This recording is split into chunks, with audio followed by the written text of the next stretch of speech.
The year 2000. This was a very special year for me. It's one that I hold very close to my heart. Not because it reminds me of the turn of the millennium or anything like that, it's just because it happens to be the year I was born in. I was born in September of 2000, so it's hard to recall any fond memories of that year, seeing as I had only just erupted out of my mum towards the end of it. But I do know that there were three important things that happened in that year. I was born, the world was watching the Sydney Olympics, and also the third installment of the Spyro series was released, fittingly named Spyro Year of the Dragon. I didn't play this game when it came out. Obviously, I was freshly birthed and not used to the world yet. It's quite a drastic change being suddenly brought into proper existence when you spent the last 9 months marinating in womb juice. I did play Spyro as a kid though. I played the first Spyro game quite a lot, and I played the second one a few times as well. But Year of the Dragon I never actually played until I was maybe 15, and then I played it a second time in its reignited form.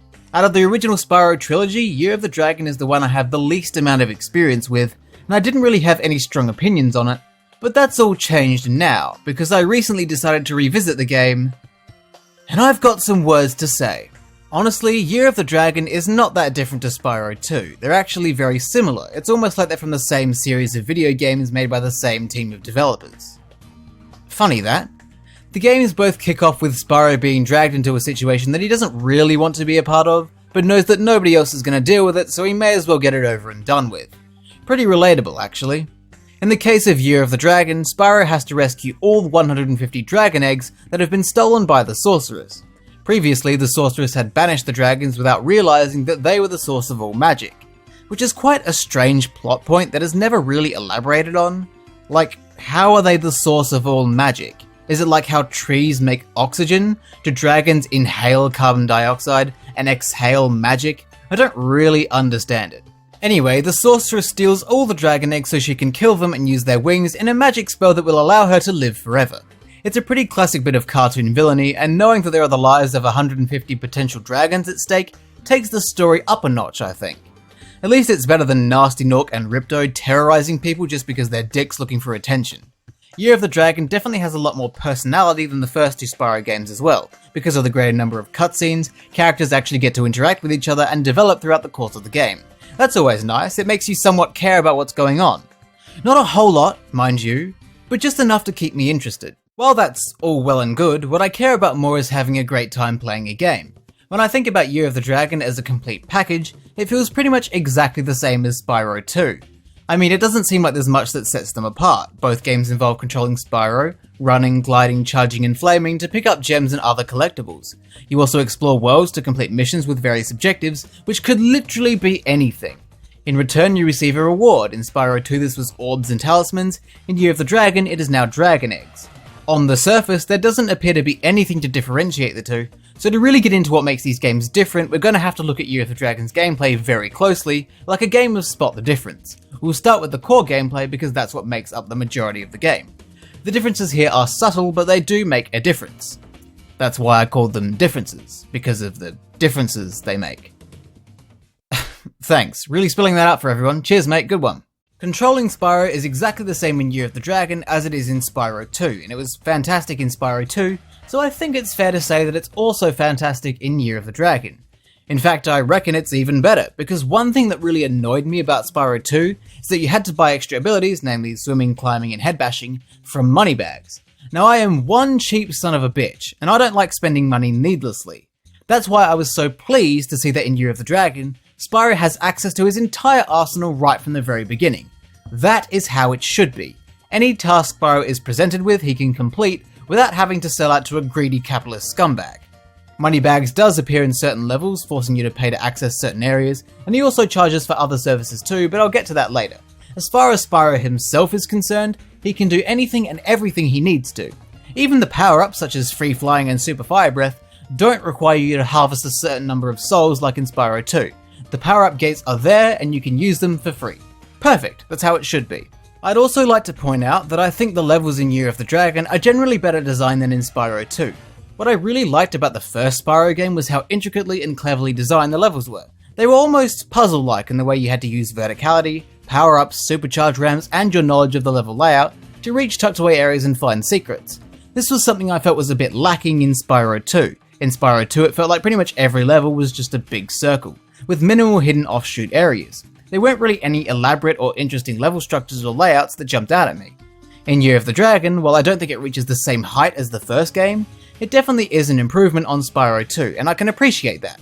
Because of the eggs that are hidden in each level, it brings back a focus on exploration that I felt was missing in Spyro 2. It makes the standard gameplay feel more exciting, satisfying, and rewarding, like coming home from a long day at work and having a wank. Something I also wasn't expecting in this game was the actually decent boss fights. Boss fights in platformers generally aren't good in my experience, and historically they haven't been that great in Spyro games either, especially in the first game. Calling Toasty a boss fight is probably the most generous thing I've ever done. But in Year of the Dragon, the boss fights are actually somewhat decent. I mean, they're hideous and ugly and I hate them, but the fights themselves are good and I enjoyed playing them. Spyro's gameplay is just as fun and satisfying as before. You have access to all your abilities from the beginning, the level design has improved, the bosses have improved. So far so good. It seems like Year of the Dragon is going to knock it out of the park.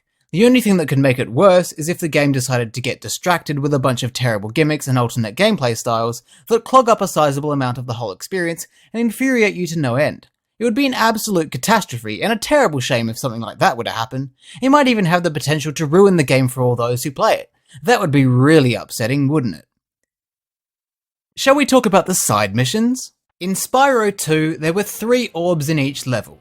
To earn these orbs, you needed to complete certain side missions. These could be anything. You might need to win a game of ice hockey, shoot down a bunch of lizards, or just some good old-fashioned platforming. It could have been anything. But while there were some outliers like the trolley in Breeze Harbor, the vast majority of side missions never strayed too far from the standard gameplay. Most of the time, they were just a totally different application of Spyro's abilities, and that's great. It adds variety without completely subverting the whole platforming nature of the game. It does occasionally with a vehicle or two, but just like alcohol, it's better in moderation. You only need a couple drinks. Any more than that is going too far. You don't need to be having 5 or 6 every night. It's not good for you, man. Your body can't handle it. You need to start looking after yourself. I would not be surprised to see Year of the Dragon at an AA meeting. Year of the Dragon throws moderation out the fucking window. Like Spyro 2, Year of the Dragon has an extra collectible besides gems. In Spyro 2, each level had 3 orbs that you earn by completing side challenges. In Spyro 3, most levels have 6 dragon eggs. Some of these dragon eggs will be scattered about in the level, usually in hard to reach places, and the rest will be tied to side challenges. Now, I want to make it clear, not all of these side challenges are gimmicks or drastic switches in gameplay style. Some of them behave themselves. For example, some eggs are carried by thieves like in the first game, some are flight-based challenges or utilize power-ups in some way. Those are fine. But when side challenges go completely off the rails as frequently as they do in this game, that's when I start to get a bit pissed off. Year of the Dragon has so many gimmicks, it's outrageous. The main levels are absolutely fine, but those swirling doors strike fear into my heart, because you never know what kind of shit is going to be on the other side of it. Is it going to be a skateboard mission, a speedboat battle, a submarine mission, a tank shootout? Who fucking knows? But I'll tell you what, each time I go through one of those doors, it feels like I'm playing Russian roulette. And the thing is, right, they're not bad because they're frustratingly difficult, or because the alternate controls for vehicles are terrible, it's because they're incredibly boring, and there are so many of them. That fucking skateboard appears in 4 separate levels, and I don't understand why. I can see the appeal of it, and I know what they were going for, but it's not fun or exciting enough to warrant more than 1 appearance in the game, because it's so fucking lame. Like, who cares? Oh, look at Spyro go on his skateboard. Look at how he just stands there all stiff as he flops about in the air on his skateboard. Cool, give me more. In fact, give me a whole damn spin-off. I want an entire game full of this stuff. Like, I just don't get it. I highly doubt that at the time of this game's release, there was a huge crossover between Spyro fans and Tony Hawk fans, so I'm not sure why this needed to exist at all. But honestly, the skateboard is a fucking riot compared to some of the other shit in this game. The tank can fuck off, as can the speedboat, submarine, manta ray, and all the other fucking boring ass vehicles that are somehow less entertaining and interesting than lying face down in an empty room. Hunter's missions in the speedways are probably even worse. They just suck. They're not at all exciting.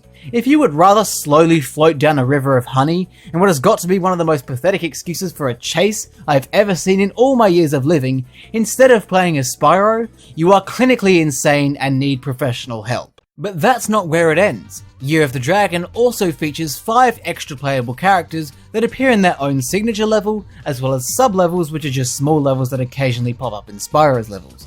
And yes, you guessed it, they are all worse than playing as Spyro. Now I will admit, the extra playable characters are not unbearable. They're okay, and I don't think capital punishment is as applicable here as it is with all the vehicle-based missions, but they still aren't great. The biggest problem here is, again, they're boring. Sheila is probably the best out of the 5. Her gameplay comes the closest to being as good as Spyro's gameplay. A lot of what she does is very similar to Spyro, the only big difference is that instead of gliding, Sheila has an enormously high jump that occasionally comes into play. She's fine, and look, I am happy to have some Aussie representation in the game. You've then got Sergeant Bird. I think he's the worst out of the 5 and comes the farthest from being as good as Spyro's gameplay. Sergeant Bird is all about flying, shooting rockets, and dropping bombs. Sounds great in theory, but it's awful. The way he moves is shit. He's slow, he's heavy, and he's slippery. Apart from the idea of shooting rockets, there's nothing about his gameplay that is even mildly interesting. Bentley is alright. His whole deal is using his ice club to just bash the shit out of everything. He's not very mobile and he has the most linear gameplay, which isn't necessarily bad, but again, it's just boring. Agent 9 in his own level is fine, his gameplay is mainly based on shooting his ray gun and using bombs to blow shit up, but when you go to his sub-levels, the gameplay becomes a first-person shooter and it's just not good. It's so lame. The controls are awkward, he can be difficult to maneuver, it's pretty bad. And then you've got Sparks. It's cool to see him be a more relevant character, but it's not cool to see him be playable in the form of a top-down shooter. It's very odd, more so than any other gameplay style in Year of the Dragon. It doesn't control badly as such, but I just don't know why it's here. I remember distinctly playing Sparks' levels and thinking, what am I doing? What is this? I thought this was a Spyro game, what happened here? And again, it's boring.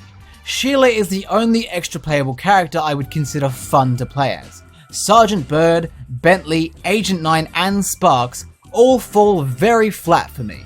And as I've said, they don't control that badly and their levels aren't terrible, but the whole time I was in control of them, I kept thinking, I'd rather be playing as Spyro. And the fact that you have to pay money bags to release them from their cages is brutal. I'd sooner let them rot than grant them the freedom to spoil my game. There's too much going on in this game. Spyro 2 had a good balance of focusing on the core gameplay and occasionally shaking it up with funky side missions that didn't overshadow that core gameplay. Year of the Dragon gets the balance wrong, with 5 extra playable characters and a shitload of challenges that totally change the gameplay. It's just too much. There's at least one in every level and they feel very intrusive. They're a distraction on what is otherwise phenomenal Spyro gameplay. And look, I'm not totally against gimmicks. I don't throw up my lunch and set it on fire every time I see one. This game has a few great gimmicks. I like it when levels have some kind of twist, so long as it isn't a total unfrequent distraction that gets in the way of what Spyro is all about. Speedways are a great shake-up that have been included in all the games so far. Love them, they're a neat challenge. Why does Hunter, in his shitty little vehicles, need to get involved? Seashell Shore is a level that is mostly underwater. I'm totally fine with that. That's a cool spin on an otherwise standard level. But why the fuck do we need a speedboat boss battle? What is that bringing to the table other than questions? Frozen Altars is another great example. It has such a cool, unique gimmick, and that it totally replaces Spyro's Flame Breath with Ice Breath that can freeze enemies and NPCs alike, and the level is built around that really well. And then it throws you into 2 shitty consecutive boxing matches with Bentley. They gave a shitty gimmick gameplay style to a shitty gimmick extra playable character. What is that adding to the game besides unnecessary clutter? Even the reward for beating the game 100%, the extra bonus level, includes more of these vehicles and I don't get it. It's just so frustrating. I want to enjoy playing as Spyro and I'd like to do it more, but the game is so full of this random other shit so I just can't and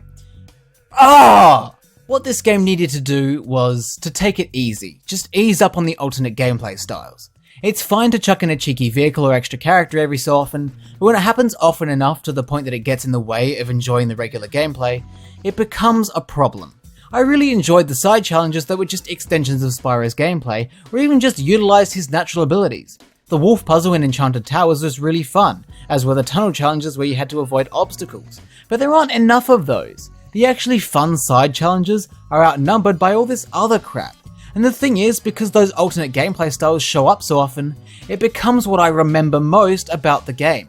I really enjoyed Spyro's standard gameplay, and I think the levels for the most part were excellent, probably even the best in the trilogy. But I can't concentrate on reminiscing about that because those alternate gameplay styles showed up so often and they were very intrusive. And that's going to be my lasting memory of Year of the Dragon. Everything that wasn't Spyro. But, you know, at least it's not Enter the Dragonfly. I will draw a line under it here. When Year of the Dragon focuses on Spyro, on his gameplay, and on his levels, it is absolutely fantastic and a joy to play. When Year of the Dragon gets distracted with alternate gameplay styles, it becomes tedious and or boring, and it drags the whole experience down. That's especially apparent when going for 117% completion.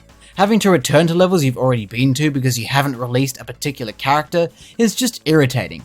But like with all Spyro games, going for full completion is very fun and satisfying. Seeing the gem total tick up, tank because of moneybags then tick up again, is very enjoyable, as is collecting the eggs. Nothing gives me a hard-on quite like seeing level complete pop up on my screen. And the reason I say that after so much whining and complaining might genuinely be because of moneybags. Because at the very end of the game, after collecting everything, the game lets you chase moneybags around and get your gems back. And it feels so fucking good. It's a fantastic payoff and made it all feel worth it. The super bonus round, maybe not so much, but still, it's a game that I had a lot of fun fully completing. While I'm riding the wave of positivity, let's talk about this game's presentation. I don't think the locations and environments in this game have as much personality as they did in Spyro 2. They might have something to do with the fact that Year of the Dragon doesn't have those cute intro and outro cutscenes that Spyro 2 had for each level, but I don't know, it just didn't speak to me as much here as in Spyro 2. But despite that, each level looked beautiful, they were memorable and distinctive, none of them felt generic, and they were a delight to behold. What I absolutely was not expecting was to be blown away by this game's soundtrack. I have played Year of the Dragon twice before, one of those times being the Reignited version, but I do not remember the soundtrack of this game being as incredible as it was. I genuinely couldn't believe it. There were so many catchy and memorable songs. Throughout playing the game, I found myself constantly humming and whistling along. If that isn't a sign of a whopper soundtrack, I don't know what is. While the locations in Year of the Dragon might not be as strong for me as Spyro 2 was, the visuals were still excellent and the soundtrack here is definitely the peak of the trilogy. Okay, it's been a bit of a roller coaster, but I think it's time to wrap this up. If I were to condense all my thoughts on this game into one phrase, it would be this. Spyro Year of the Dragon is delightful but distracted. Year of the Dragon is an incredible game. The story of Year of the Dragon is much more interesting and involved than the previous two games. Spyro has never controlled better than he does in this game, even if it is pretty much the same as in Spyro 2. The levels are very well designed, putting a greater focus on exploration than Spyro 2 did, and occasionally having really sick twists to keep the gameplay fresh. The boss fights are actually really good, the game looks brilliant and sounds even more brilliant. Year of the Dragon has a lot going for it, it's an excellent platformer. But that's the thing. It's an excellent platformer when it's a platformer. When it starts messing around with alternate gameplay styles, it starts to lose its appeal. When you ignore more potential Spyro gameplay in exchange for focusing on skateboards and boats and all kinds of other non-Spyro gameplay, it takes away from the experience. I'm not saying alternate gameplay styles are inherently bad, but they just need to be used in moderation, and Year of the Dragon goes overboard. I suspect the developers at Insomniac Games must have been running out of ideas because I don't see any other reason why you would bloat the game with all this extra shit. I'm really not trying to imply that the alternate gameplay styles ruin the game, because they don't. They're just an unfortunate distraction. Spyro Year of the Dragon is a phenomenal game and I would never suggest that it isn't. It's fantastic, it just needs to get its priorities straight. And that's how I arrived at my conclusion. Spyro Year of the Dragon is a distracted game, but it is delightful to play, and was the perfect springboard for the next crew of developers to take Spyro to greater heights. Oh, right. Never mind.